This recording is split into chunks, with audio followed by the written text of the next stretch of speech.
The idea for nesting really started to form about 5 years ago when myself and my 2 children had to leave the home where we had been living. And while I was looking for somewhere new for us to live, we went to live with my parents for a while. You know, they lived close by and that wasn't a problem. But even as we were moving in with them, I remember thinking, God, where would we be moving if we didn't have family close by? Where would we be going? And of course, there's headlines in the news on a weekly basis about the housing crisis, and I knew well we would be ending up in emergency accommodation. And right then, I just had this image in my mind of this mum and these 2 kids in this hotel room trying to find a way to find a home. So I started thinking about the story then, and about a year later, I got a phone call from a woman called Cleona Nanloon from RTE Radio 1, and she'd read some of my short stories and she wanted to commission me to write a story for radio. And she said, you can write anything you want, anything, but it has to in some way speak to the theme independence.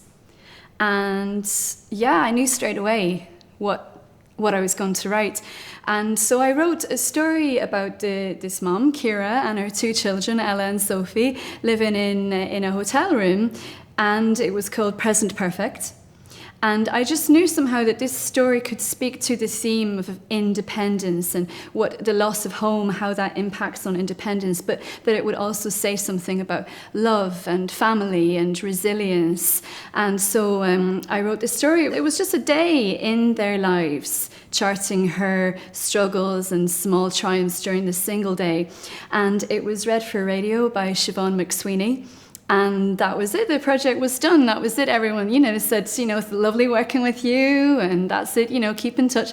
The project was over. But for me, it wasn't over. It wasn't done. I just kept thinking about this family in this hotel room, and I didn't know exactly how they'd got there. I knew that she was leaving an abusive relationship, but I didn't know exactly what had happened. And more importantly for me, I didn't know how or if they were going to get out. And it turned out that I had to write a novel to find out. And that was really where nesting began.